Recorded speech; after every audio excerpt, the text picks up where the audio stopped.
현재 A매치데이 기간으로 전 세계 축구가 진행되고 있습니다. 이 기간에 콘테 감독은 긴장이 될 수밖에 없죠. 토트넘에는 생각보다 국가대표 선수들이 많습니다. 손흥민부터 케인, 요리스, 호이비에르, 클루셉스키, 벤탄쿠르, 로메로, 산체스, 데이비스, 도어티, 주전 멤버는 모두 국가대표라고 보면 됩니다. 리그가 마지막까지 치열한 순위 경쟁을 하고 있고 11월 월드컵을 앞두고 있기 때문에 축구의 관심은 매우 뜨겁다 보니 친선 경기라 해도 선수들은 모든 것을 쏟아붓고 있습니다. 콘테 감독이 토트넘은 이제 강하다고 자신감을 내비친 후 바로 선수들이 흩어지면서 국가를 위해 몸바치고 있다 보니 자칫 부상이라도 당하면서 전력에 손실이 되면 토트넘은 4위 싸움이 어려워질 수 있습니다. 당장에 쿨루셉스키가 스웨드 국가대표로 체코와의 플레이오프를 치르면서 얼굴에 큰 부상을 당하면서 자칫 이탈할 뻔한 상황이 있었습니다. 눈 아래 부분에 커다란 혹이 생길 만큼 큰 부상이었습니다. 그럼에도 연장 120분을 소화하며 스웨덴도 승리를 할 수 있었습니다. 토트넘은 쿨루셉스키의 활약을 주목할 수밖에 없습니다. 현재 토트넘 상승세의 주역이기도 하니까요. 쿨루셉스키로 인해서 모우라는 주전 경쟁에서 밀리고 있습니다. 모우라는 브라질 국가대표도 아니다 보니 이런 상황에서 토트넘 훈련 공개 메인 화면을 장식했습니다. 토트넘이 정말 강해지려면 주전 외 선수들도 레벨이 비슷해야 하고 언제든지 투입될 때도 조커로서 활약을 해줘야 합니다. 그런데 팬들은 토트넘이 스쿼드가 약하다는 걸 가장 큰 약점이라고 생각합니다. 특히 손흥민과 케인의 공백이 생길 때는 상상할 수 없는 상황이다 보니 콘테 감독은 손흥민은 부진해도 선발 출전이라면서 자신은 미치지 않았다고 했죠. 그런 콘테 감독의 발언은 한 선수에게만큼은 매우 씁쓸하게 들리게 됩니다. 손흥민 그늘에 가려져 있는 베르바인입니다. 베르바인은 레스터시티와의 경기에서 기적의 2골을 넣은 주인공이었는데 콘테 감독은 그럼에도 베르바인을 벤치에 두고 있습니다. 어쩔 수 없죠. 베르바인이 가장 맞는 포지션이 손흥민 자리니까요. 미치지 않고서야 손흥민 대신 베르바인은 안 되잖아요.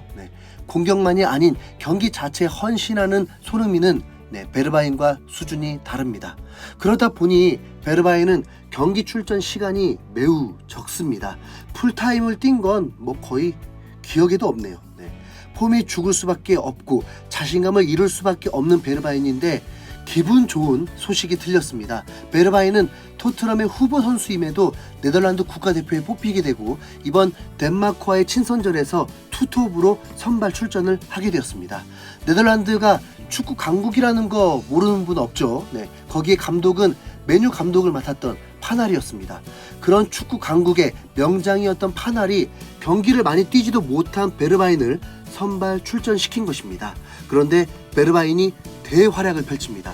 전반 16분 만에 멋진 헤딩으로 선제골을 득점하고 네덜란드는 전반에만 3골을 넣으면서 세계 랭킹 9위인 덴마크를 압도했고 후반에 펠레스코어가 되면서 덴마크도 저력을 보여주고 있을 때 후반 26분 베르바인이 이번엔 박스 안에서 멋진 테크닉에 반박자 빠른 가마차기 슈팅으로 멀티골을 올리면서 팀의 4대2 승리를 기여했습니다. 놀랍지 않나요? 베르바인은 토트넘에서 거의 뛰지도 못했는데 그러다 보니 토트넘 팬들은 베르바인에게 기회를 줘야 한다. 콘테 감독이 너무 잔인하다는 말로 베르바인을 위로했습니다. 손흥민 때문에 어쩔 수 없지만 토트넘이 앞으로 남은 경기에서는 후반 20분 안에 빨리 3골 이상을 넣고 손흥민을 쉬게 하면서 베르바인도 출전 시간이 늘어났으면 좋겠습니다. 이날 경기는 그럼에도 베르바인이 주인공이 아니었습니다. 바로 에릭센이었습니다. 에릭센이 지난해 국가대표 경기에서 심장마비로 선수 생활 위기를 겪으면서 전 세계 축구 팬들도 충격에 빠졌었는데 기적의 선수가 되어서 다시 덴마크 국가의 부름까지 받게 되었습니다. 3대1로 밀려있던 덴마크는 후반전에 에릭센을 교체 투입했는데 이때 네덜란드 관중들도 에릭센을 향해서 기립박수를 보내주었고 파날 감독도 그의 복귀를 기립하며 축하해줬습니다. 그런데 투입된 지 2분 만에 박스 중앙으로 날아온 패스를 에릭센이 골문 구석을 노린 강력한 슈팅으로 골을 넣으며 2대3으로 추격하게 된 것입니다. 영국 공영방송 BBC는 에릭센은 교체 투입 2분 만에 득점을 터뜨리며 꿈에 그리던 활약을 펼쳤다. 파날 감독도 그에게 박수를 보냈으며 에릭센은 팬들을 황홀에 빠뜨렸다고 조명했습니다. 이 경기 주인공들이 모두 토트넘과 연결되어 있다는 것. 네. 토트넘을 무시하면 안 됩니다. 이런 선수를 보유했었던 토트넘은 최근 영국 매체에서 2015 시즌부터 현재까지의 누적 승점을 토대로 계산을 해보니 토트넘이 맨유보다 앞선 4위로 실질적 빅4라는 것을 공개했습니다. 네. 이번 시즌 다시 4위에 올라서 토트넘이 인정받을 수 있으면 좋겠네요. 이상 흰수염고래였습니다. 호이베르 미안해.